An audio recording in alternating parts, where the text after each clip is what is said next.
Oh, let me tweet that it's starting. Hold up. Okay. Well, the bumper's rolling, and you're ruining it. Oh, fuck. Not the Fuck bumper. my tweet. My engagement. Not the bumper. Ladies and gentlemen, welcome back to the Trent and Zyori podcast. Trent, the traitor, he dodged today. Oh! He claimed to be sick, and then he tweeted this morning that he's mysteriously feeling much better. And I'm going to update the overlays here. That's not Trent's packs. We got an invader. We got SirActionSlacks to cover today. Hello. Very generous with his time. He's been very busy. He's now a full-time Twitch streamer. So that's me. You know, it's a tough schedule, buddy. How you doing? How you loving the Twitch life? Is it good? Has it been kind to you? Oh, Twitch is wonderful. I have enjoyed having the opportunity to get back and hang out with the community yet again. It's been literally like 5 years since I've actually been like a full-time streamer and had fun communicating with people. And it's, you know, in all honesty, and usually I'm not honest or serious at all, it is really great to connect with the community that you've been making content for 4 years again. It's a lot of fun. Yeah. And do it on your own terms, right? You don't have to follow any rules on channel SirActions. Well, okay, a couple of rules, but you get to make your own rules, man. That's right. We could be sexist. We could be racist. We don't. No, I'm kidding. But yeah, it's fun to not have to do things under like a certain guise with any sponsors or anything. Literally just my own content. So it's fun. It's great, man. Really enjoying it. It is actually a different vibe, though. It's like you do make some good content pieces at events, but when you're at a PGL event, it's like, okay, we need a minimum video per day or 2 videos per day. There comes a point where sometimes you have to push a product that's like, this is what we got. This is the best we could do today. But when you're doing it all yourself, you can bag anything. You know, you tweeted the other day about your vault of videos that have never been released, and how large that vault is. I feel like that's my tweet vault these days. I delete more than I post. Yeah, there's some real fucked up videos in there, but it's, you know, I love memes. I love drama. I always like, it must be so fun to be somebody like Kyle with nothing to lose. Like, you know that you know, you're always getting predictions wrong on panel. You know, everyone's opinion of you is so low. You can just do whatever you want. You can make medium posts on drama. I've built up such an empire. I cannot. Just kidding. But no, I mean, it's tough. I love drama. I want to, like, every time there's any big drama, I swear to God, I make like a 5-minute meme video about it, and then I'm too big of a pussy to post it. Why? What are you afraid of? Well, I mean, it's just not nice. It's not nice. Like, imagine if you had drama, Zyori, you, innocent Zyori, who's never had any drama. My career's never been ended almost multiple times.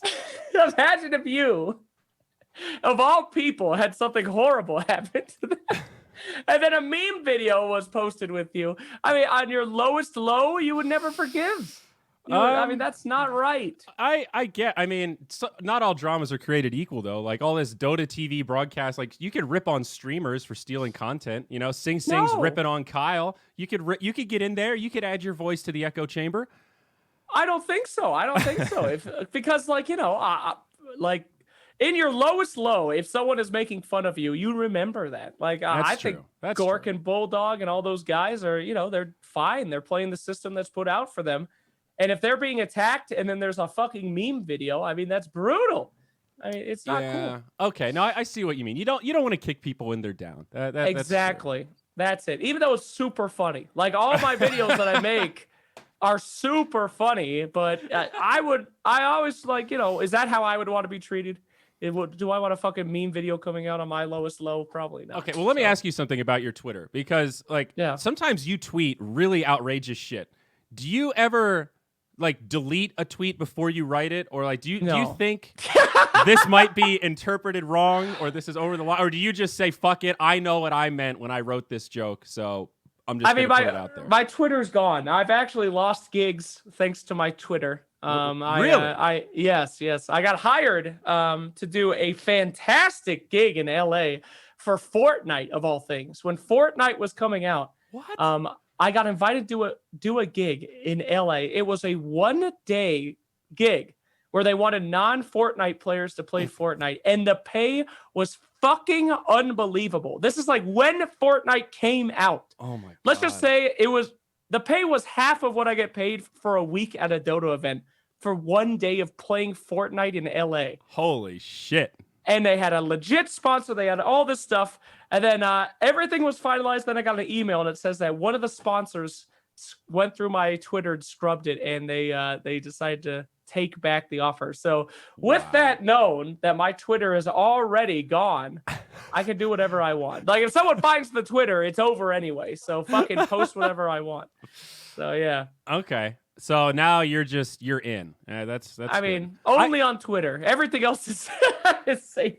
Yeah, okay. That's smart. I worry that jokes will get taken out of context. Like in my head, I'm like, this is really funny. But then I read it from like someone else's voice and go, oh no, this could be offensive. And then I get scared. Oh no, not this. Oh, not no. Offensive. Not this again. Yeah, that's 2020 in a nutshell. Oh no, please. What if someone gets offended? Yeah. Okay, so segue here. All right, I wanted to talk to you about Dota Pit a little bit, and specifically the Sage video. Hey, you commented on this already, right? Their Dota TV broadcasting rules, and that guy Sage made that video about it. Oh my god! You did a reaction video to his reaction video, and now we're gonna go one level deeper. Did that get posted anywhere? I don't know that got traction. Oh, I don't think it did, but somebody told me about it. I didn't even see what you said. Okay. But someone summarized it as that you said he was being kind of whiny, and I absolutely. I kind of happy agree. to say it. Absolutely. Boo-hoo! I have to download an image and put it on my stream. I'm not gonna do that, bitch. Like anyone fucking cares that you're not gonna do that. Here's some advice: stream Dota, you goddamn noodle. What are you doing? Like, oh no, I have to put up a sponsorship logo. It's not free. Fuck you. Yeah. Yes, that's the point, you idiot. There was an exact quote from that video that made me laugh at the end where he goes, and I quote, "I'm not going to run your stupid ads every time there's a break." I was like, wow, that's... then don't. Let's talk about unreasonable. Wow, what a great take that is. Can you imagine if I said that to a TO ever? Like, hey, we're going to need you to do this betting ad read after the game. I'm not going to talk about your stupid ads every time there's a break from the gameplay. Okay? Like, that is the stupidest thing that you could say in response to, like, Dota Pit wants us to run ads. Now, there was something I wanted to mention because it said in their rules, no profanity, right? There's no, like, cursing. You got to be PC or whatever. Oh, my God. Now, Slacks, this is strange because I'm casting Dota Pit. I've cast the last 3 Dota Pits, and I think I've cursed multiple times on every single Dota Pit broadcast I've been on, even on the LAN. I make a point to, I still channel the LD mantra. He told me once when he broadcasts, he likes to pepper in some bad words because it makes him more relatable. It makes people feel like he's a real person when you say fuck or shit or man. Oh my God, Zyori, stop. Right there. Stop. Yes. You know? Well, here's the thing that somebody like that might not realize is that these are things called legalese. These are legal terms. So if you go on your stream and you start saying the N-word 1,000 times, and I've given you permission to stream my thing, that's a big issue for me. Unless I had a contract in place saying, yo, you can't do that. So when the community comes to call-in and you said that you would do something horrible and cursed for 80 minutes straight, I'd be like, well, this is a breach of contract. The guy said he wouldn't do that.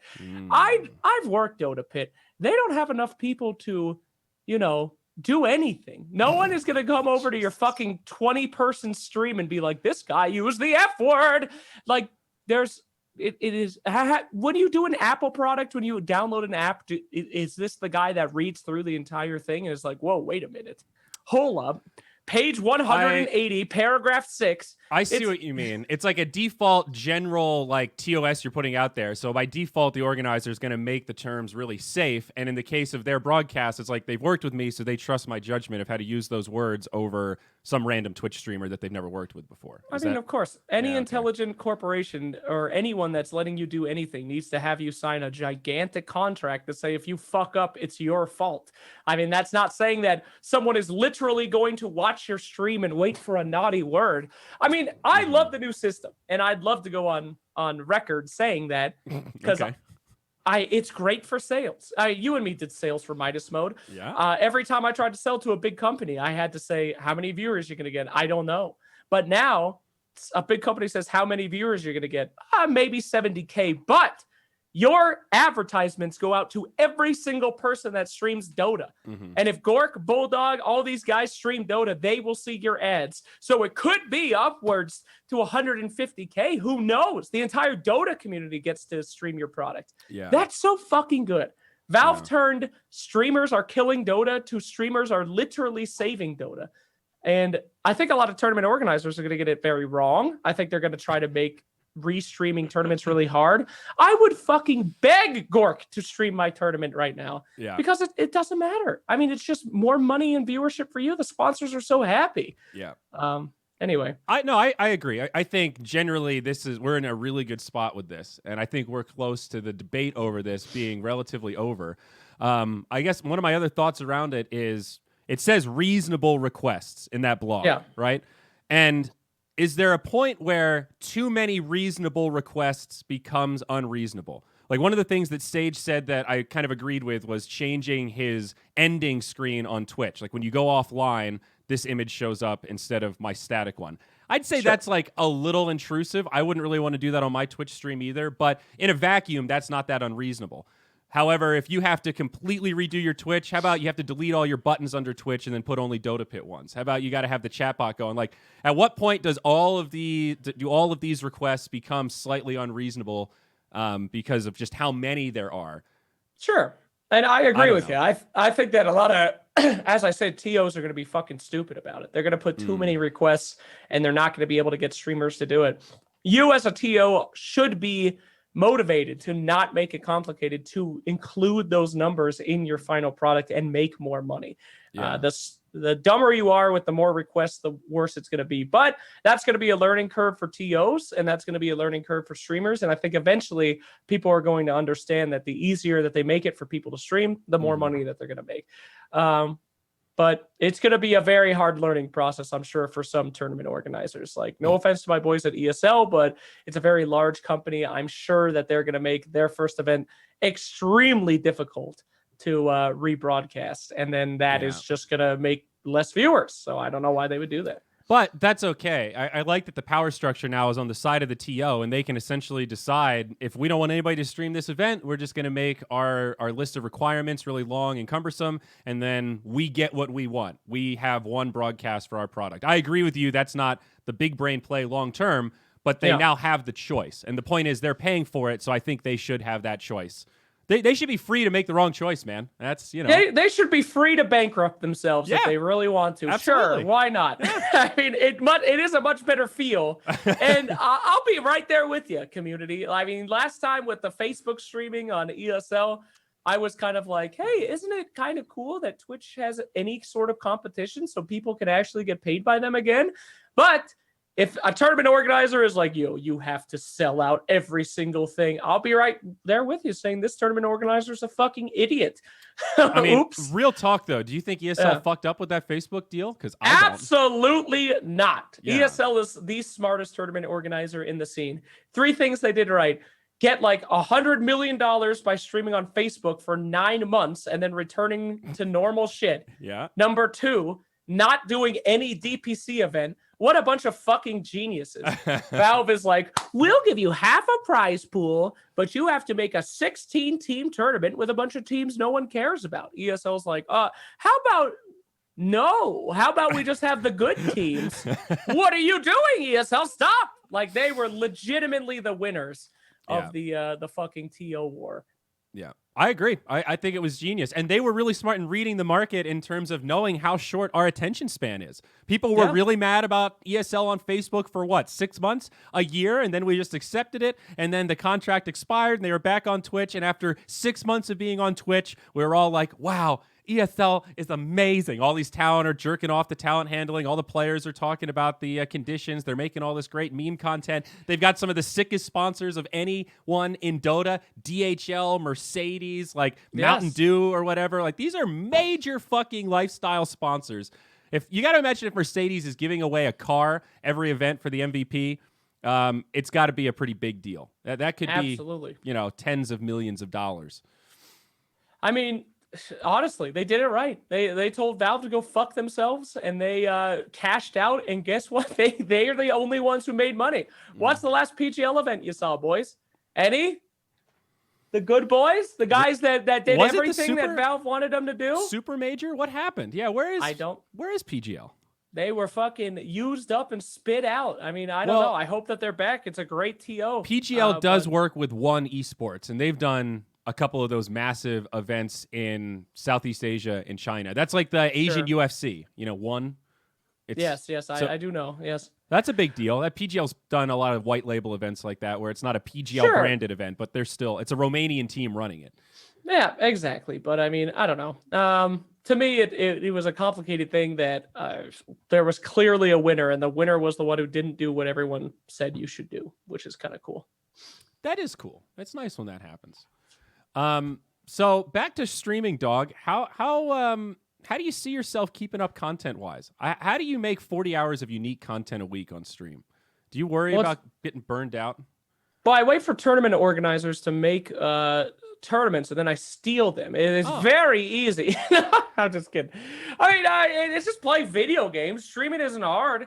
In fact, it's not challenging either. You just fucking play video games and turn your camera on. I mean, I don't know.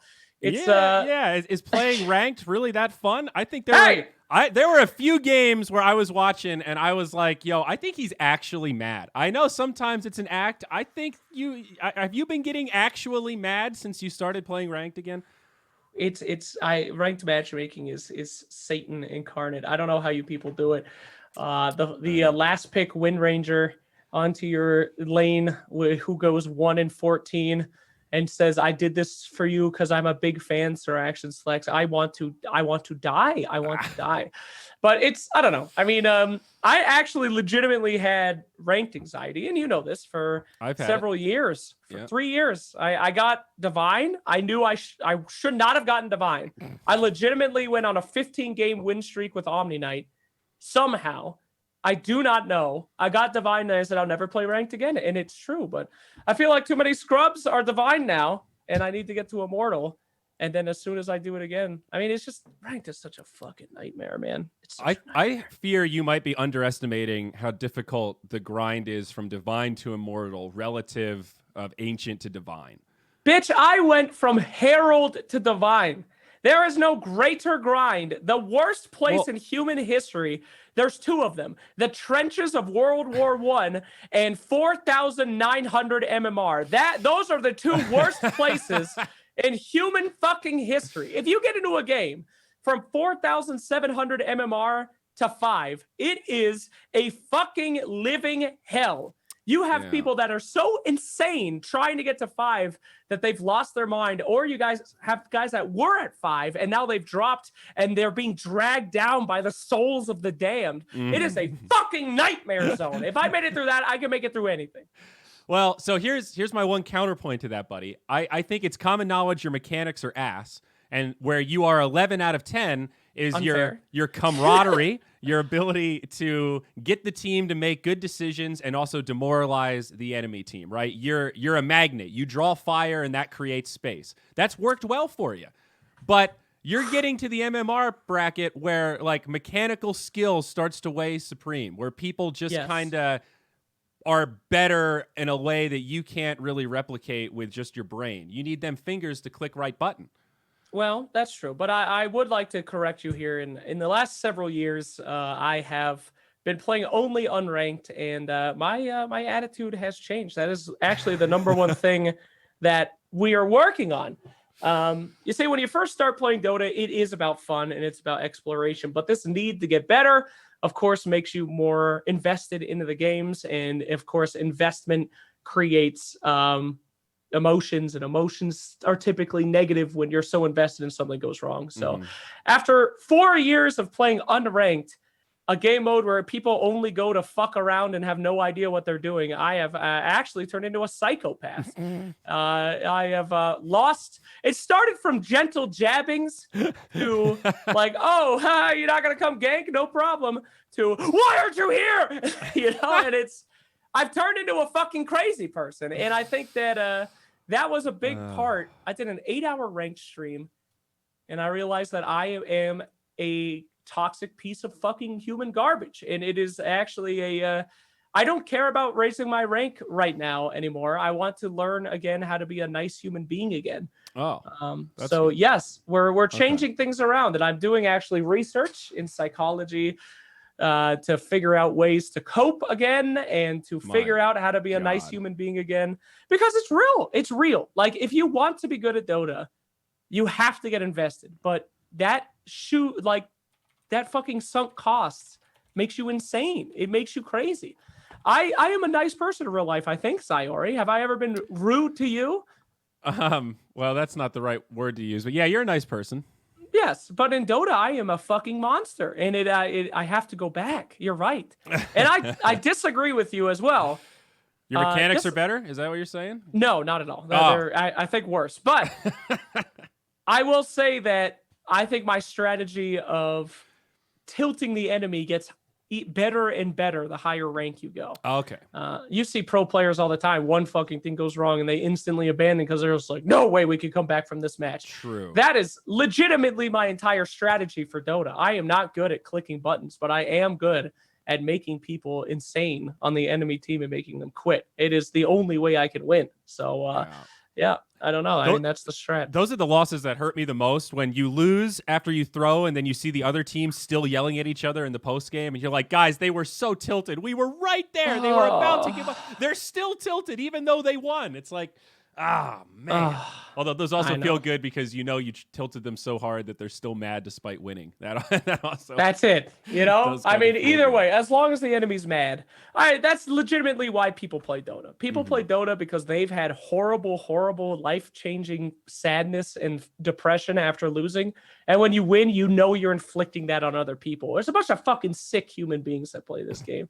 Yes, but we all are. To keep coming back. We're all a little sadistic, I think, and masochistic to some degree. Absolutely. So I have to confess something, though. Since you started streaming again, I've realized, so, during lockdown, there's been a lot of downtime. So I've been streaming a lot more, doing a little community branding on the Zyori TV side of things. Sniff Central, fun place to hang out. Sniff Central! Hell yeah, baby. That's one of the most poppin' Discords in Dota 2 right now, son. Hell yeah. Hell yeah. So we were doing pretty well. I was growing up in the subs. I moved up to 50, 60, having some nice sub days. And then you started streaming again, and my numbers have been cut into a quarter. And I've realized most of my viewers are just bored Slacks viewers. They were never really Zyori fans. I was just the runner-up to SirActionSlacks, who was busy helping everybody else make their tournaments. So now I figured out the big brain play. I don't know if you noticed I was doing this, but now when you stream ranked, I spectate your games and cast them on my channel. I'm doing Gork. I'm doing the Gork play, dude. If you can't beat him, join him. And I casted that 80-minute Techies versus Anti-Mage game with the multiple rapiers. That was one of the sickest games I've ever cast. That was I turned it on because I wanted to eat lunch, and then by 40 minutes, I was actually into it. That you should have lost that game. That Anti-Mage fucked up. He made some... No shit. That Sven fucked up literally 100 times. That was the worst experience of my life. For those of you who didn't watch. I want to make a noob from UA style video about that game, because in the early game, there were so many moments I was like, all right, this is a free win if this Sven doesn't fuck up, but I've seen BKB Aghanim Sven act like they've already won and dive the well, and boy, did he do that like 5 times. I called that shit so hard. Oh my God, that was amazing, dude. That game made me feel good. A classic Wind Ranger game. If you don't win by 35 minutes, even though she has 24 kills and 0 deaths, you're still going to fucking lose. God damn it. But anyway, very smart, Zyori. I like your thinking. But yes, I have not been shy about it on my stream. I have said that my #1 goal is to beat every single other person in Dota in subscribers, then beat them in viewers. And as soon as we do, my entire thing is I want to get bigger than Gork and Bulldog. Then I want to pay pro players with the proceeds to cast their games. Wow. As revenge. Wow. All right, Batman. Just once I want to do it. Just one time I want to see Gork with 5K viewers and us with 20K viewers watching his games. That is all I want. And then I will stop my war. And it's not because I don't like the guy. I just think it would be funny, and it's the only way to do it. So that is literally my goal. I like it. Like a taste your own medicine kind of thing. Really help them empathize with the other side by putting them on the opposite end of the equation. That's smart. You're playing the big brain play. You're trying to rally the community behind a good cause that also lines your pockets. This is genius. Is shit talking people a good cause? I don't know about that. Well, but no, I don't know. I mean, I love goals, Zyori. I can't live like a fucking jellyfish going through the water. I love goals, and my goal right now is to have the most subs on the Dota 2 Twitch and then destroy people. Maybe that is it. Maybe that's my issue. Maybe that's why Sniff Central is not growing, because I haven't created a goal for the team to rally around. Real talk, if you did 300 subs and I will reenact Sniff on camera on purpose, I guarantee you will get that by the end of the day. Real talk. That's not a terrible idea. Now, what does that do to my professional career as a desk host? You're probably not good. But we don't know how that's going anyway. People keep asking me. I popped into Synder's stream the other day, and somebody was like, hey, man, how's it going? How much did your career suffer from all that shit? And I'm like, I don't know. You don't, like, am I going to get invited to any events in the next year? We'll find out. Stay tuned. That's like something Richard Lewis said. Like, like Dota talent. He's heard from other esports that Dota talent constantly undercut each other, and there's all this backroom meetings. Literally the opposite. There's like, I wonder if anyone will ever hire me again. And that's it. There's no like, I'll get paid less, I promise. It's just someone please email me. It's very, very sad and weird. But yeah, I don't know. I mean, yeah, streaming it's tough like that. That is a pressure. I remember back when I was first starting off, I was like 3 weeks into streaming, and a guy came in. He donated $500. And he said, I'll give you $2,000 if you lift up your pug and kiss his butthole right now. And I had to take a real moment and think. At the time, I had $100 in the bank account. And I said, do I kiss my dog's butthole for $2,000 right now? And then I said, you can't do this, because that will live forever on the internet. And maybe one day, $2,000 won't be that big of a deal to you. But the kissing of your dog's butthole will haunt you for the rest of your life. Yeah. So I had to decline. And that's something that you got to do as a streamer. People will always be like, do something fucking crazy so I could have this gift. And you have to decide, am I worth that? Now, if it was $1 million, I'd fucking lick my dog's butthole. But, what can you do? I don't know if 300 subs, maybe 500 subs, that could be all right. Sniff was pretty short. It's like a 2-minute video. That's not a lot of time. It's a pretty good hourly. Well, you would have to show your penis on stream. Well, we could put a censorship bar there. Well, that's not the same thing. Well, I did have the thought of doing that on what's that holiday? April Fools. I kept thinking St. Patrick's Day. April Fools, just leave the stream running. Just like, he gets confused and does it randomly on St. Patrick's. Well, and you could have so much fun with it if you did it on purpose. You walk back and forth, you play the game for a few hours, and you do a phone call. It's just like, Slacks, fire him. He's a fucking idiot. You could fake all this shit, plant all these seeds. That would be one of the greatest April Fools ever. But this year, I thought about it, and then I'm glad I didn't do it based on how other things unfolded. That might not have been great. Absolutely. See, chat's right. Tom Green feeling shameful. You remember Tom Green? I do. He was the original memester, right? He sold that show to MTV back in the day. It's like home videos. Yep. He was just, licking udders and going insane, and then sometimes that light fades, and then when Tom Green needs to do movies and people are watching him artificially inseminate cows, they're thinking maybe not.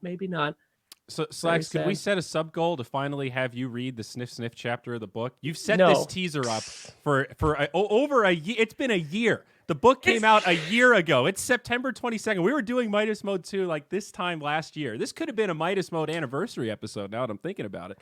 I mean, seriously, it was like exactly a year ago. My God. And you read up to the chapter right before Sniff. So everyone This is called a teaser. Do you understand how it works? All right, you stop at the end. You don't show the climax of the movie in the commercial. All right. Oh, I see. Okay. This is how it works to advertise. You read the entire book, all of it when it's bad until when it gets good, and then you stop. You idiot.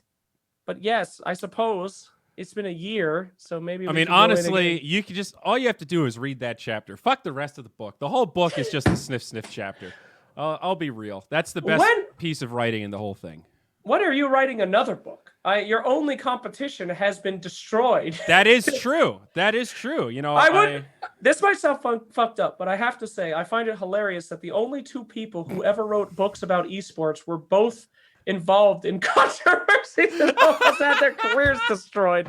And yet you are the one who survived. That is out of all the people, I would imagine. Surviving Esports Part 2. I'm still here. That was the problem with the Red Eyes book. He didn't call it Surviving Esports. He did not survive esports, whereas you, the lonely sniffer, you made it. I bought Red Eye's book, but I didn't read it. It seemed okay. I read the first 3 pages and went, I can't fucking read this. Ugh, why did I buy this? Oh, Got to support the cause, I guess. I don't know. I'd be down to write part 2. The problem is, like, it's easy to write about Han because that shit's dead. So I can slam the fuck out of that company. And it's like, it's not even defamation because nobody exists to sue me from the company anymore. But writing about Moonduck and all of our failures and its successes, Slacks, it gets, I don't know. The interesting stuff is pretty interesting for a reason. I don't know. It might make some people look bad. There are some parts that I don't know how to write without making people I respect look really dumb, including myself. But who gives a shit? Who cares? Just do it. I don't know. Drama make money. Who cares? Yes, but I don't want that message from Purds that's like, I'm very disappointed about how you portrayed me in Chapter 3 of Moonduck. I don't think that was very reasonable. You should have consulted my opinion before publishing this. I don't want to have that talk. I'm a little scared. I know Suns fan won't care. Purge can't read. Don't worry about it. Hey, he told me he read my book. He lied. Well, he's in one chapter. I think that's why he read it. He pulled a Trump. He's like, my name is in this. Well, I must read. Shiver did the same fucking thing. Oh, damn. She came up to me at Midas Mode and said, so, Zyori, I hear I'm in this book of yours. I was like, yeah, you are. Well, what chapter? And she fucking opens it up, starts reading. Ooh, that's a tight butthole moment. Oh, God. This gives me a good idea. What if we just wrote a book that was just all insane, blatant lies about anyone? Because could anyone actually get upset about that? Like, if you portrayed Odie Pixel to be like this Cockney fucking gangster in the back, and it's like not even real. It's not even a real book, but it's more like this action adventure book about literally surviving the esports scene where everyone is a fucking insane psychopath. Dude. If the whole book is like that, that's actually hilarious. Now, I had a similar thought to that. Like Hunter S. Thompson style, you take the Moonduck events that happen, but then you add layers of fiction onto it based on other things we've done or things that would be funny, and you turn it into like almost like Oliver Stone. It's kind of based on a real timeline, but most of it's bullshit to make it more entertaining. It's more fiction than not, but it's got real people in it. I don't even know what that... We could invent a new genre here, bud. Yeah. I think that's a thing, you know? I think that, people just write in Obama doing shit. We could just do whatever we want with Dota people involved. And people would be excited to see the next book. It's like, oh, no, here he comes out of the woodwork. It's Coddle Guy. And Coddle Guy's, his marriage is a sham. He actually kidnapped a child just to boost his career. And now I found out the secret. He's trying to kill me. Shit like that. I mean...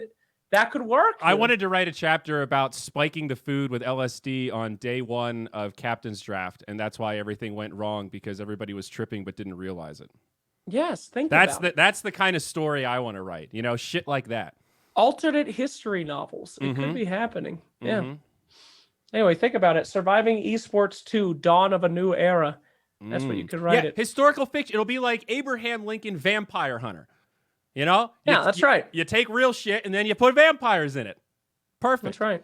James and Bruno were in a life and death battle in Shanghai, and only one survived, and James actually died. Can Shiver be a real evil figure? I want Shiver to be like the great antagonist.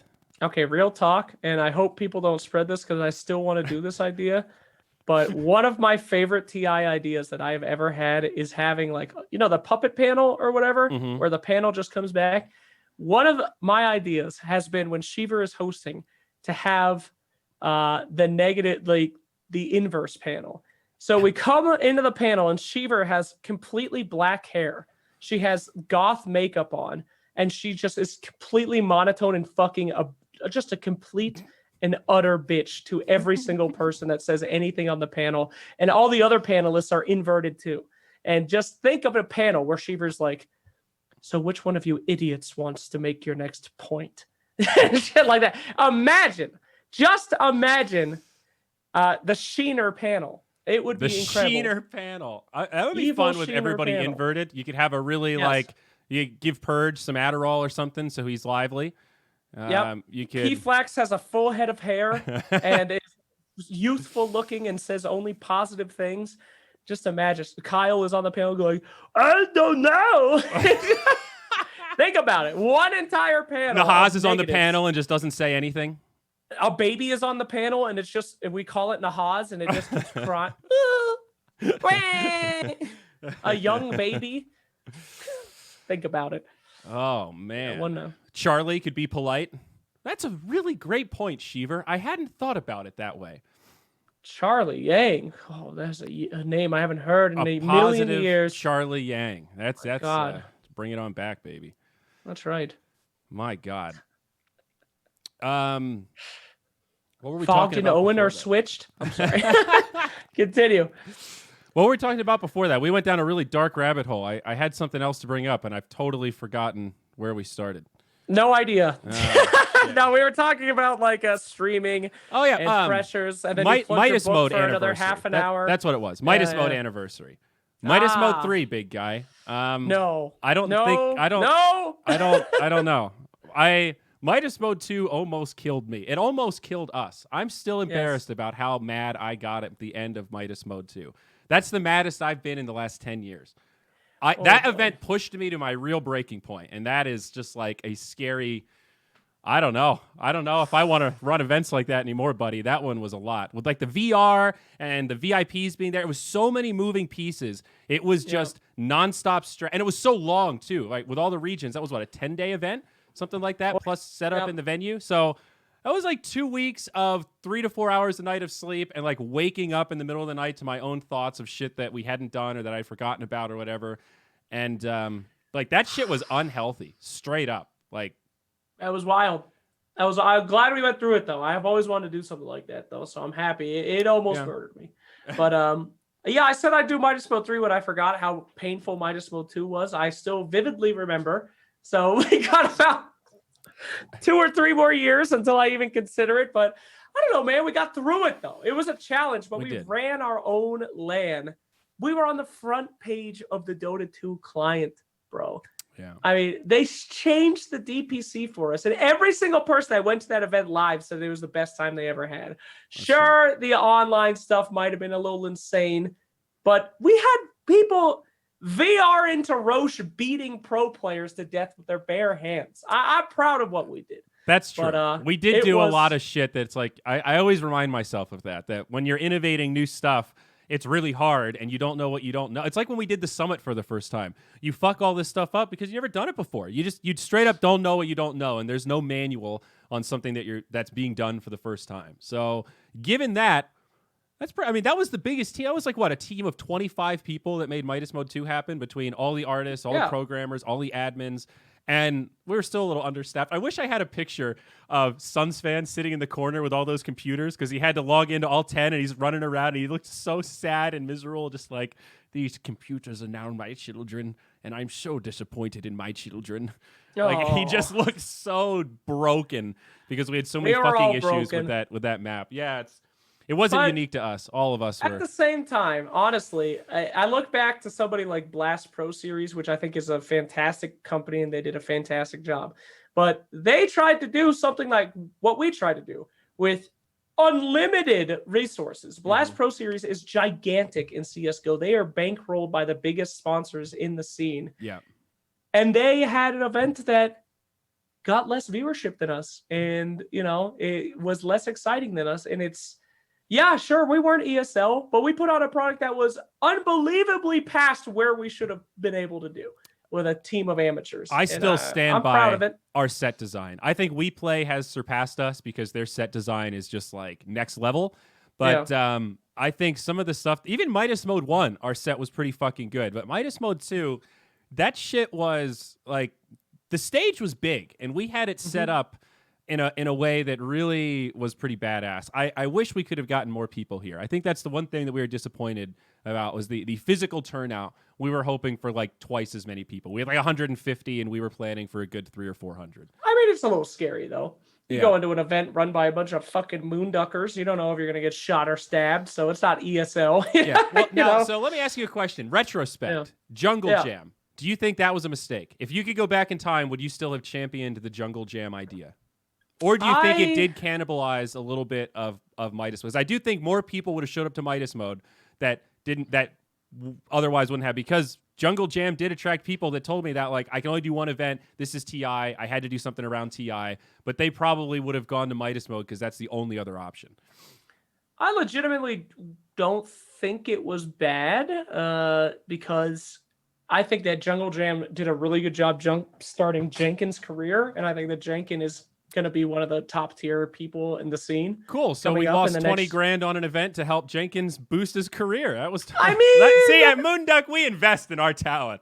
When we really do, though. I mean, all we have is talent. So, I mean, at the end of the day, we also provided a service for the community. People actually did watch TI at Jungle Jam and enjoyed it. And people that couldn't watch it in China. I mean, I feel like investing 20K into community goodwill is not the biggest thing in the world. I'm sure that's the opposite policy of Valve. Don't ever invest. I'm saying, for me, investing in the community as a homegrown community thing is not the worst thing in the world, honestly. That's true. And besides, we were sponsored by the very generous rivalry anyway. So what do you want? They paid for it. Most of it, yeah. It was really fun. I have to say, like, there was this point where it kicked in that the viewership was low enough, and the fact that we were casting replays, like halfway through, talent kept asking me, like, hey, can I drink beer on the panel? Hey, is it cool if I, like, smoke weed then go on the panel? I'm kind of like, guys, anything to make this show more interesting. Like, this is not... There's like zero rules here. Like, yeah, don't like cross the line of saying something really offensive. Like, know your limits. Don't get blackout drunk. But this, like, I feel bad that you guys are wearing suits. We can kind of just fuck around. This is like as Moonduck as it gets. We got 3,000 viewers right now. These are hardcore fans that are coming for a specific product. If they want the button-up shit, they're going to be watching TI. So once we had that conversation, it was kind of like a big Dota party. And that became a good thing because it made the vibe of the event very much that organic, just like everyone's having fun on or off camera. So it's just low stress and the laughs are genuine. I agree. And that's, I mean, no problem supporting a product like that, that it's this alt thing for big fans and helping people out. Fuck it. Fine. Midas Mode 2, Camel Cash makes a good point. That event did have a beer sponsor, and I think 2/3 through the event, the venue came to us and said, so you guys drank all the beer that the beer sponsor gave us, and now we don't have any beer to sell to people. So I had to go out and buy beer at market value so that we could give it away to people for free in the venue because we promised it. But I was a little too lax with letting talent just take beers. We slugged a lot of booze that week. Oh, that's good. I was never informed of this. That's good news. It was slow and steady. I remember at Jungle Jam, Shane was there. He likes to drink a bit, so it's very Moonduck style though. We do almost always have alcohol available in the green room. We let people loosen up a little bit, and I didn't think we were that egregious at that event. And like 2 or 3 days in, one of the producers was like, "Man, you guys have been boozing hard. That bottle of vodka is halfway gone." And Shane was like, "Mate, this is fucking nothing." And the guy just kind of shook his head and went back to the production area. Oh, no. It was pretty funny. I love Shane, though. He has such a great vibe at events. He really does. One thing I learned at Midas Mode, buddy, the importance of having somebody in the green room who isn't really part of the event, but is just there to bounce ideas off of and, like, be a sponge for talent to kind of, like, vent to and engage with and get some stress out. Like, Sheepstick was that person at Midas Mode 2, Somebody that just has this kind of chill ambiance that it adds a vibe to the green room that helps it not be stressful. I think you've done that at a lot of other events like PGL and stuff where you're working through content ideas in the green room, and that goofiness adds this energy that helps keep the mood light, helps reduce stress, and I've heard that. That's really important. That's like actually a big thing. It's not, you need like a little bit of a court jester in there. Yeah, you need an idiot. You need an idiot so that when people come back from their panels and they're sitting there for 2 hours, they're not just, falling asleep. They're actually engaged in stuff and thinking and laughing and taking a real break. Because if you get too many serious people, all they do is they cast and they go and they watch the game that they're not casting, and then they go back to casting, and the whole thing dishevels into this, just boring suit and tie shit. So what can you do? Jenkins is slaying it now, though, eh? Jenkins, our boy. I mean, it is great. I love seeing the new generation of Dota talent starting to get out there, Yeah. I think there's so much room for so many more people. And that's not just because of, I'm not saying anyone's getting worse. I'm just saying that spice is variety of life, or whatever you say. I'm opposite that. But, I love Owen and Fogg, but you can only hear those two guys cast so many times. New caster pairs need to rise. New panelists need to rise. And it's just, it's passion for everybody. Because if there's not competition, if there's not new blood, then the good guys get bad. It's good for everything. So I love Jenkins. I think he's really great. I think he killed it at WePlay personally. Yeah. And, yeah. By the way, what was it like doing an event again with people there? Like, it's been so long since I've been to a physical event with fellow talent. Was that refreshing, or did it kind of suck after being at home? Like, have you gotten used to the basement casting? It was really refreshing, actually. I of course, told them I was very frightened to do the event, and we knew that my wife was pregnant. And, approaching my wife and saying, hey, I know that you're pregnant, but can I leave for a month is a pretty big conversation. But honestly, for me, it was something that I think I'll never forget, probably, because it was really my last chance to be a degenerate. Like when I came home from WePlay, it was time to get into father mode, and that was like. The first day I landed there, I ordered 3 Domino's extra large pepperoni pizzas. I ate 3 over the course of 4 days, and I played like 30 hours of Dota. And it was like, this is goodbye to old fucking Gremlo degenerate man.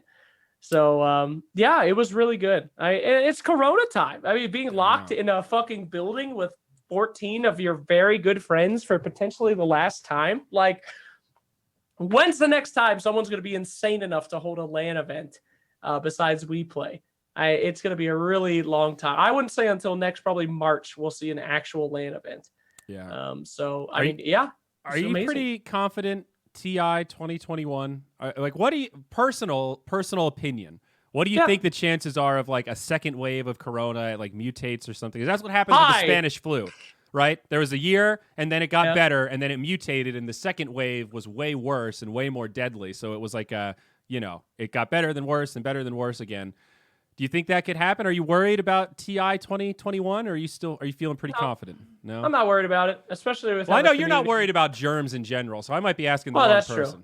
But no, I mean, I think that Valve, of course, was very pressured to say, yo, we need to do another TI. Like, people are going to get very mad. And then it just everyone accepted that that's the way that the world is now. So I would expect another TI next August, even if it's like a bubble version of what the NBA does. And we just have like 200 tested players and shit. So expensive, dude. Oh my God. Oh no, I'm sure they won't be able to afford it. Valve Software I mean, $500 million combined from all the TIs and net profit. Literally, I added it up. If you take out the prize pool money that they spend and then factor in like $15 million per event is what I would guess it costs. $500 million over since TI4. Yeah, I'm sure they can't fucking handle it. But it's not that bad. I mean, it's all you. I mean, fair.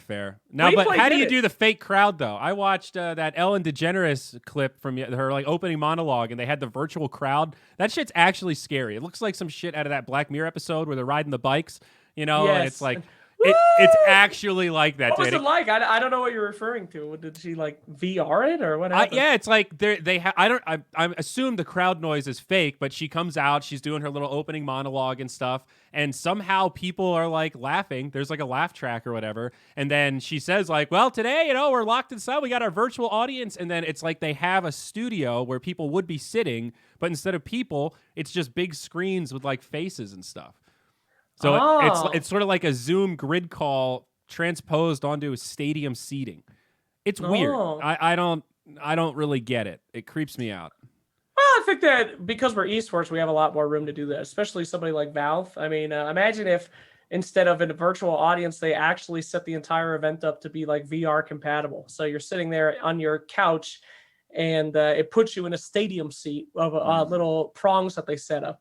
And then it's like, yeah, we go to the audience, but you literally are like, okay, the game's starting. Everyone put on your VR headsets and you're in there. I mean, Valve are innovators in that space. That could be sick. That would be like a real legit application for Dota VR. I mean, that has been an actual pitch I've made several times of, remember that stupid robot we bought for Midas Mode? Yeah, Runs around. Like, why don't we have a VR attendee at the event that scoots around and then like sits in a seat during the event and you put on your headset and then you're there? I thought that would be pretty fun. That robot still upsets me, dude. Every time I go look in the storage room at Haunts, because that day was $3,000 and it never did what we needed it to do. The fucking venue Wi-Fi was so janky that it disconnected half the time when we used it. And yeah, it was funny though. What I'm really mad about is that I didn't just, it has a 30-day return policy. I should have waited until right before the event, ordered it, we could have used it, and then returned it and said, this thing fucking sucks. Instead, I bought it too early, and at 45 days, I called them and said, hey, can I return this? They said, no, sorry. BT dubs, what didn't you like about it? And I said, what's there to like about it? It doesn't do anything. I could carry around a laptop and achieve the... What's the scenario in which someone would need to spend $3,000 on a remote control Segway with a tablet on it? Yeah, but it was funny, though. Yeah, but they couldn't list a scenario. They were like, well, I don't know, if somebody wanted to remote into the office. I'm like, oh, okay. Like, it's the stupidest fucking thing in the world, and we could have gotten it for free and just returned it, and I really shrewded it. So that's why I'm still salty, because I fucked up. It was funny, though. It was. Listen, that thing will be in every single event that we ever make again. We will find a way to shoehorn that fucking thing into every single thing that we do for the rest of our lives. I legitimately want that thing. It will get its use. This is like when my wife said, why are you buying an Israeli gas mask for $200? And I said, because I'm going to use it. And I'm going to think of ways to use it. And I have. All right? I need to hold it to be able to innovate. All right. Just trust me. I have a process. This is my muse. Anyway. That fucking thing. So no Midas Mode 3. That's is that what you're telling me? Is that like no. I know Valve's been supporting events in these dire times. Should we get a proposal together? Yeah, I'm not sure that they're too happy about putting us on the front page and then how day one of Midas Mode went. So I'm not sure about that. But I mean, Valve's whole stance, that was surprising. I've never talked about that before. But what was surprising? Their response? No, they're just being like, hey, anybody want money for running Dota events? Holy shit. Oh, what universe are we in right now? Well, I mean, was there any other play, though? Because they waited so long to respond to all these people that were saying, what's going on with this uncertainty? What the fuck do we do? How do we plan our lives? I mean, what else can you say? And it was also pretty non-committal. It was just like, yeah, we're talking to people behind the scenes. Don't worry about it. So I assume someone somewhere is getting some money. I don't know. I know. Maybe. I didn't get any. I also we never didn't really received an email. Yeah. Yeah, but I mean, I don't know. It's I think that we always provided a product that was different from everyone else, and we pioneered in online only content. Mm-hmm. And in this atmosphere right now, everyone's doing online only content. Yeah. So where's the innovation impossible. there? And sponsorships are tighter than ever. I legitimate cannot sell enough sponsors to make Midas Mode or Elimination Mode 4 happen. Like to get a big enough prize pool to get the teams that make it worth watching. I don't really want to do a 20K tier 2.5 Elimination Mode 4. Well, if you did a 20K one in North America, I'm sure you'd get a lot of money, or in Southeast Asia, because they can literally not play in anything. Now, I mean, that Southeast Asia could be something. Elimination Mode C. I'm just saying, Cat, are you listening right now? Mr. Cat? Where are you at, Mr. Cat? One thing that actually is killing Dota scene, legitimately, that is killing it, that no one is talking about, is the dominance of Europe and versus the rest of the world right now, and how we're not nurturing any other scene in this time when literally these scenes could die. Dude, NA is fucked. There's no player in North America getting a salary right now. EG is not North American. Get the fuck out of here. Yeah, it's rough. I mean, so imagine these things, these LAN cultures, which have been part of Dota for so long. And that's why Dota exists in a lot of these different scenes, is because of LAN culture and stuff. Southeast Asia, South America, etc. These communities can't play Dota during Corona because they can't go to a LAN cafe, and because of the state of the country, they don't have at-home PCs.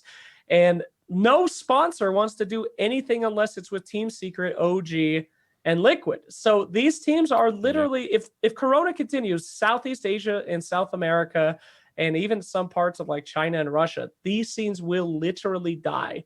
And it's up to the community to want to try to get that stuff, but literally no one cares about anyone unless they're from Europe with Team Secret and OG. And it's tough because it's hard to say like, yo, care about these communities when maybe you don't give a shit about, you know, TNC and all that shit. But this is such a pivotal point where these scenes are on, they're past life support. Like they literally almost cannot play. And without sponsors and tournaments to keep them going, they will legitimately go back to zero. It is going to be a long time till C opens up LAN cafes, man. Yeah. I don't know how to fix NA, though. I mean, I think there are some problems in our region specifically that extend beyond the control of any, like, TO, right? Politically, all the fires, just the cost of living in America is rising. Internet is expensive in a lot of parts of the country. It's not a good value proposition. If you are an investor that wanted to buy a Dota team, there are so many factors working against North America as being one of the better places to invest that. Like your dollars go way further in South America or Southeast Asia or all these other parts of the world where their currency isn't as strong on a global scale. So you factor that with better Dota players being in C, why the fuck would you want to spend money on North America? And then it creates this like inverse feedback or like negative feedback loop where it just starts unraveling. And now it's just nobody's even getting a salary. Like J-Storm were the last ones. And I heard they were hemorrhaging tens of thousands of dollars per month trying to keep that team afloat. And eventually they just dumped it. They're like, we're done. We're out. Like this makes zero sense. We can't sell any sponsors. There's nothing for the team to compete in. And for them to live, the salaries are insane relative to what we could pay people in other regions. So I can point out a lot of problems. I ain't got no answers though. It's pretty crazy. It's also the fact that there's not, how should I say this? Okay, I'll just say it. Fuck it. The North American god died. Grant was single-handedly keeping this community alive. He single-handedly got people interested in tier 2 Dota North American teams. And in this time in Corona, I mean, NA could survive if people gave a shit about NA teams fighting NA teams. The problem is that nobody cares because EU is so much better. But if there was actually innovation in NA where NA became competitive and then there was that hype to see NA versus EU eventually, that'd be something. But there's a vacuum of someone who gives a shit. And that is like literally insane. Like one talent kept that fucking scene going, and the vacuum in his absence has literally killed the scene. Well, what's even more insane to me is that you can't replace it either. Like it's like the most obvious thing ever that there's a gap there. Everyone agrees, but there's no good candidate to step up and fill his shoes because nobody else knows the history of these really niche North American players to the extent that he did.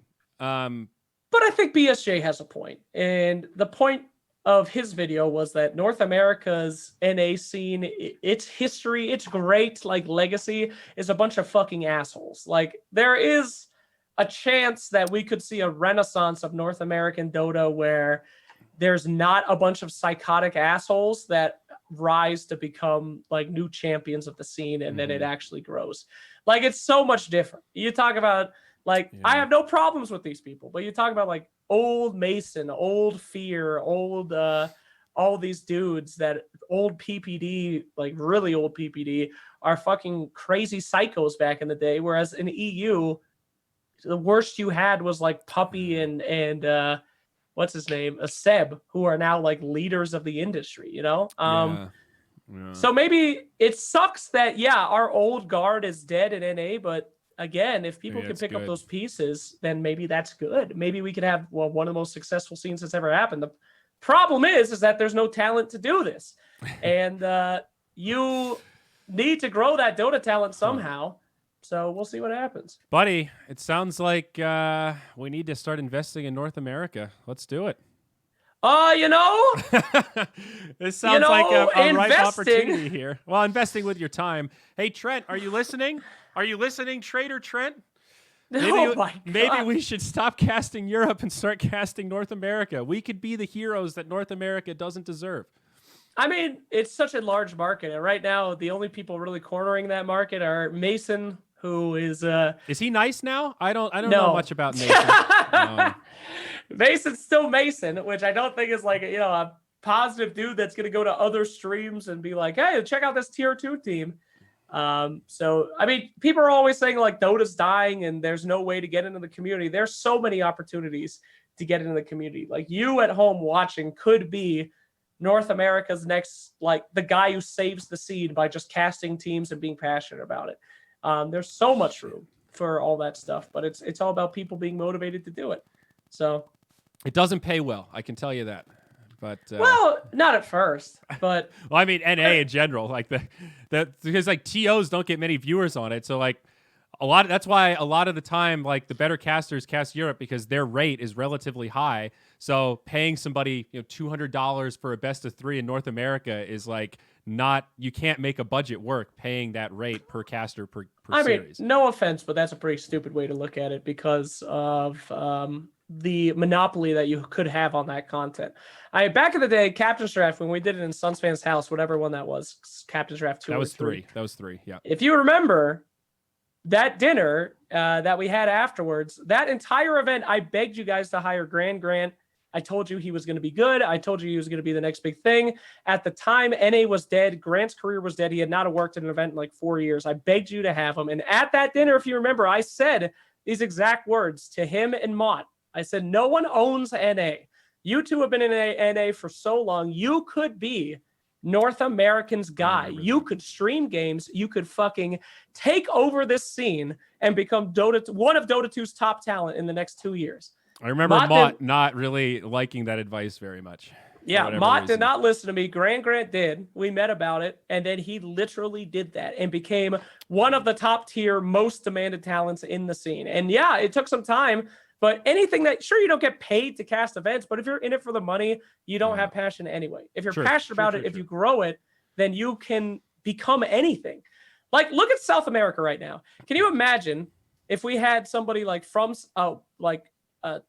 what's his name? Tomato or whatever the fuck his name is. Tomato, yeah. Tomato. Imagine if Tomato, like, really, really worked to be the representative of South America. You hold a DPC event, South America has to be included in every single DPC event. No one knows anything about that scene.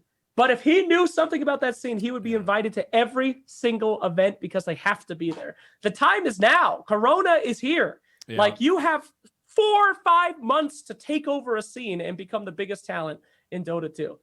Yeah, and it's just people waiting for it, you know? Yeah, it's like, it is hard because you have to go a layer deep. You have to be able to talk to the players and get the inside scoop and like understand the storylines. It's not the kind of thing that you can do by just like watching replays. You need to dive in, connect, because that's what Grant did, right? He was connected to the players. That's why he knew all this stuff, because he wasn't just watching the games. After the games, he would talk to him, he would interview him. He was like building a network of all these people, so he was giving you this inside scoop.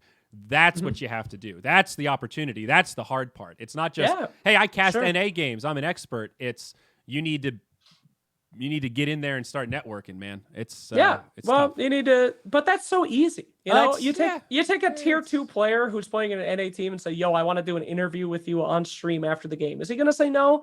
Like, it's that extra step of making content, making YouTube videos, actually investing in it your own time. Because it's easy to just fucking cast a game. But making a YouTube content saying, hey, these are the best tier 2 players in North America, and I interviewed them, that is hard. But that is effort. And that's what somebody like Grant did. He cared. So, yeah. Yeah. It's, again, it's like, you know, you're not trying to like defend Grant or anything. It's more just identifying that his absence leaves a big gap. And, I mean, of course, it literally kills the scene. It's like Red Eye too. It is what it is. Yeah. I'm not going to defend Red Eye, but I mean, Red Eye made esports what it is, like in many ways back in the day. And it's like, yeah, you could say that these guys did some fucked up stuff, but in their absence, it is such a void that is actually killing the game. They were so integral to what made stuff possible. It's just, I am blown away that no one is trying to take this opportunity to become the next big guy for this region. It's nuts. Yeah. I agree. Somebody will do it, I hope. But yeah, I'm worried about North American Dota. And I feel like I talk about it constantly, and I'm just the crazy old guy yelling at himself in his bedroom about, my region's dying, what do we do? But, I don't think anybody has a good answer beyond just we need to start rebuilding. Maybe I like the word renaissance. That's a nice way to think about it. Maybe North America is about to go through its own Dota 2 renaissance. I think so. I hope so. I'm certainly not going to die. Valve is located in Seattle. They're not.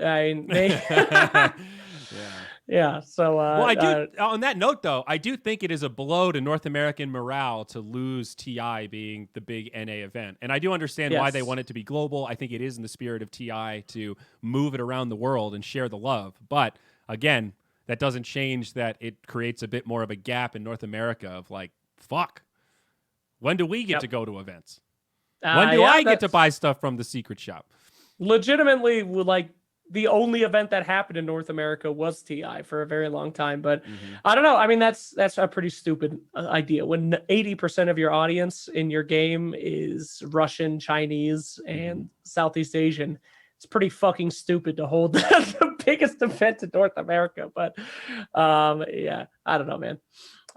It was a big pride hit, but yeah, it's hard to do this stuff in Roni times, and I think it's especially hard to build the NA scene because of that competition, right? Like because of ping, you can't do it. You could build an NA scene if you can invite other people to face off against NA, but with ping right now, NA can't fight any other region but South America, and people have seen that a lot. So it's tough. So on a scale of 1 to 10, how hyped are you for the Pokemon MOBA that should be coming out later this year? Incredible. Incredibly hyped. I have told everyone Dota will die the second that a Pokemon MOBA exists, and it's coming.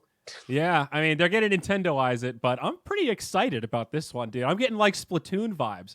Did you see the teaser video? The commentator is like, and now the Pokemon has found another kill. Look at this fantastic opportunity.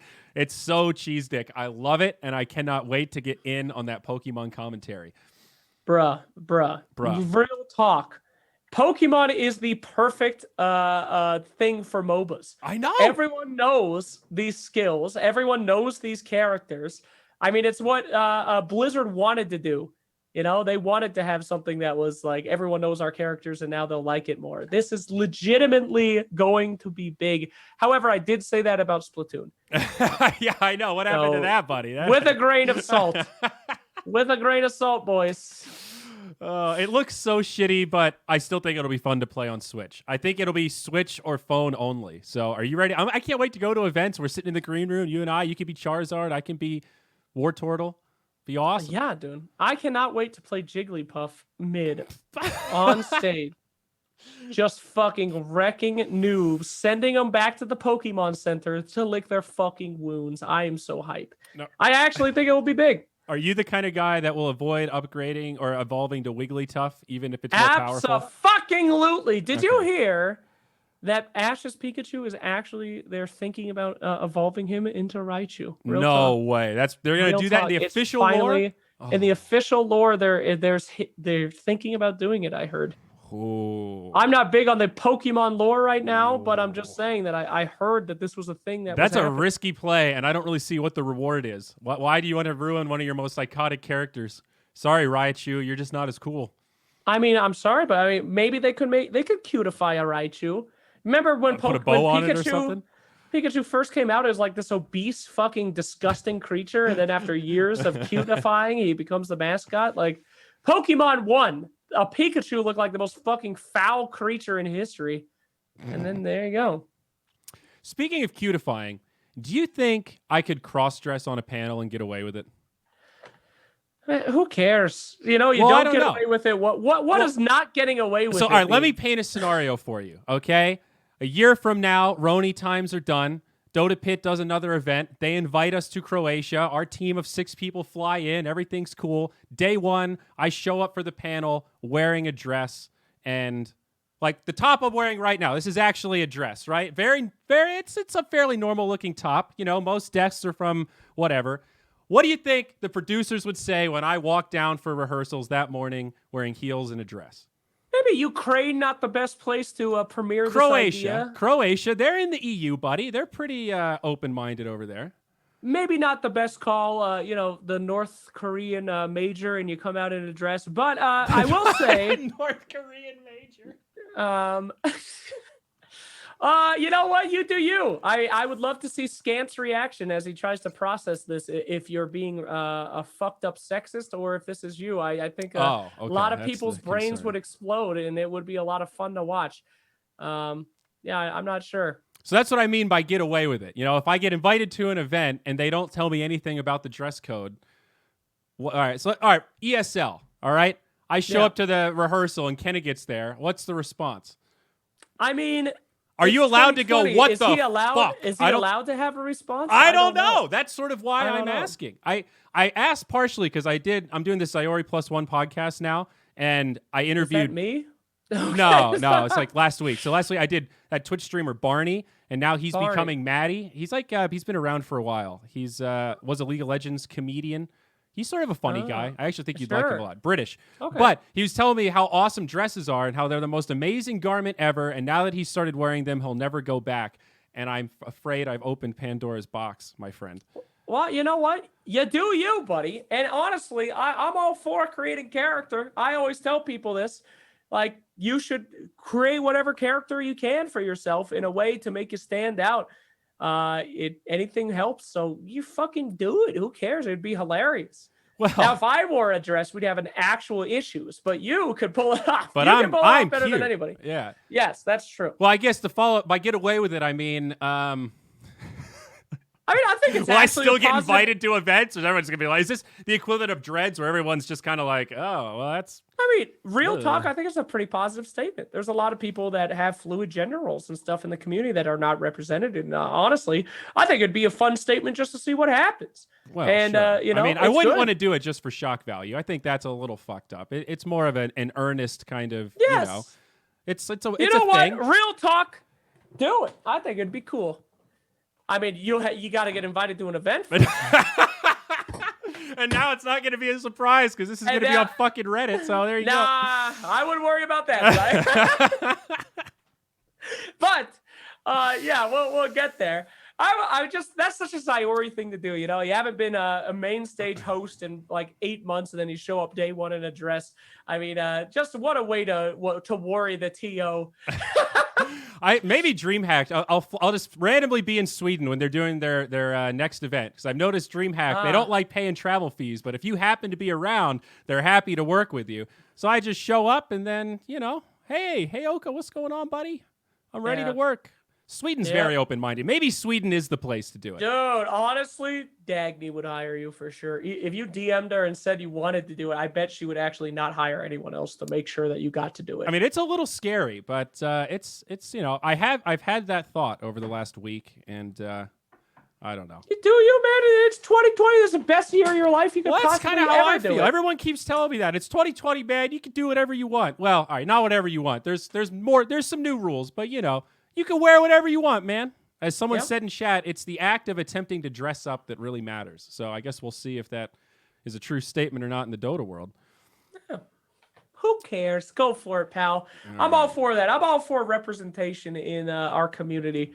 And the more things that you can normalize for the community so that people don't have to get, you know, made fun of and treated like shit, the better. I think that's a very real thing. I've always heard people say like representation really matters, but I didn't understand it as much until recently. And I've been getting a lot more DMs from people talking about that of just like seeing you with painted nails makes me feel more comfortable like doing that in my daily life. And it's like it's when you're yelling at people in Dota on Twitch, sometimes you kind of forget that you're a bit of a role model. You know, it's like I hate even saying that, but people do like people look at you as a role model, dude. Isn't that sad?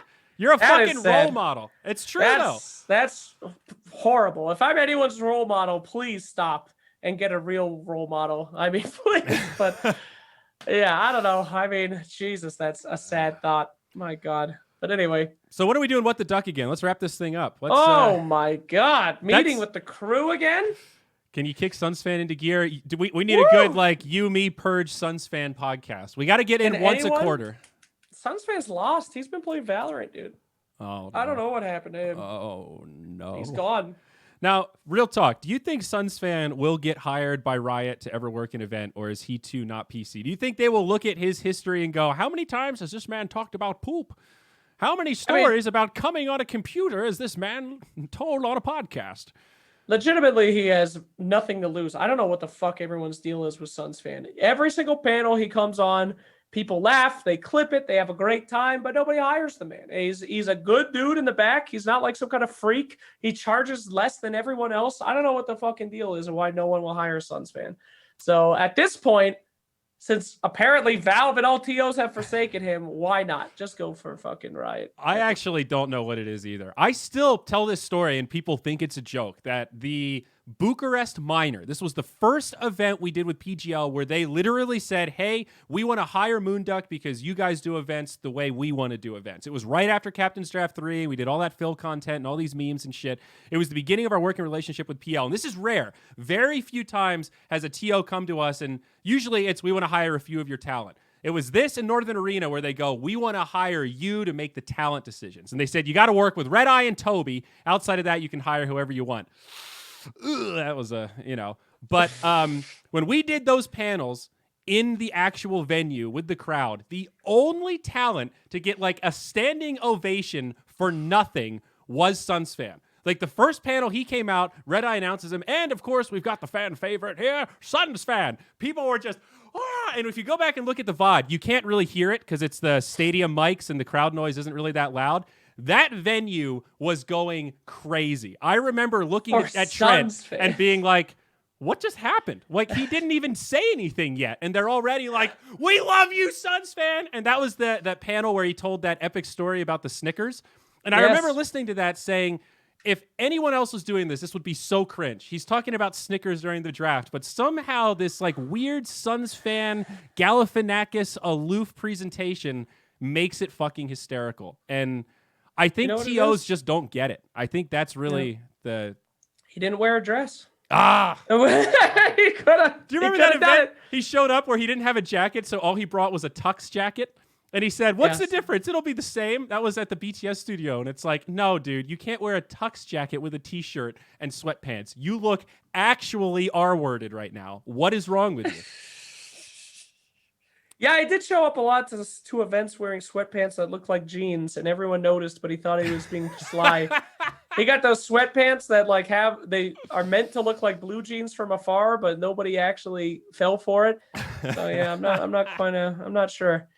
But yeah, I don't know. There's talent like that, and I think it comes down to effort, right? I mean, I guess, and community growing and building and stuff. Like Cap is.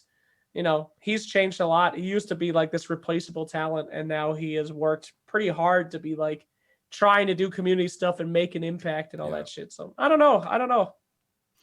But, well, I'm excited. Can we do a Moonduck Valorant tournament? Do you want to break into a new community, give them the PUBG treatment? No, I don't want to. I do not have Valorant installed on my PC. I don't need the spyware for Riot Games. And besides, didn't the government say they were outlawing Tencent soon anyway? So say goodnight. I think League it was Valorant. Some specific things from Tencent, but yeah, I don't know. It is a little sketch. You're probably right. I mean, not to be this guy, but that doesn't mean you couldn't come use one of the studio PCs that's already infected, though, buddy. I mean, PUBG, you didn't broadcast that from your homestead.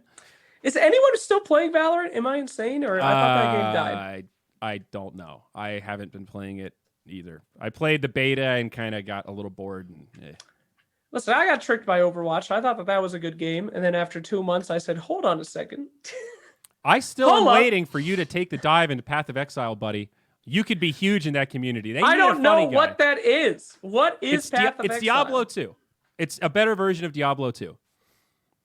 What is Diablo? It's hack and slash, baby. Killing monsters quick. Action RPG. Character building. Oh. It's complicated. Okay. You would love it. It's just like Dota. It's very hard to get into, but once you get into it, there's this like elitist thing of everybody trying to one-up each other because the builds are so complicated. There's so many different variations that you can always argue that something else might be more optimal. So it's a great minefield for internet dick waving. There's no verses though, is there? They're not.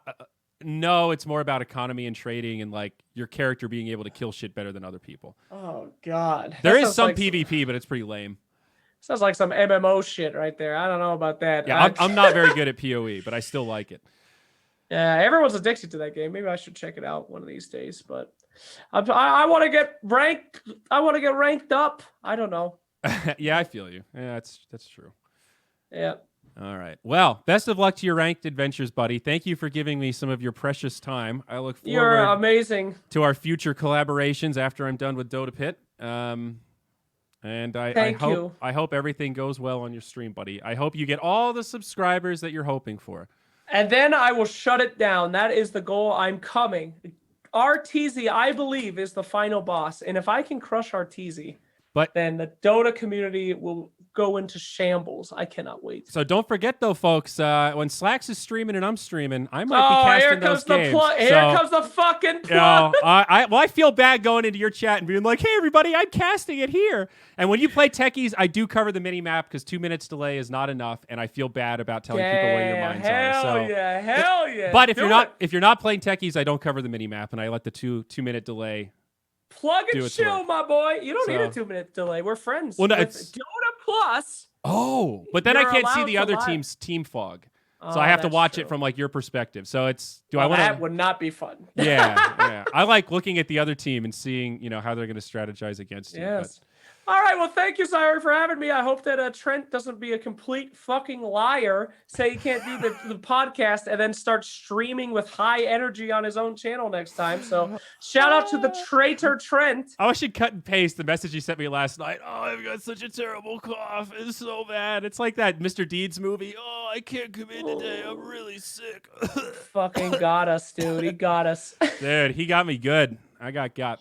All right, we'll see you next time, folks. Thanks for watching the Trent and Zyori podcast up on the Moonduck YouTube. Zyori +1 every other Tuesday. Slacks is going to stream. See you later. Who cares?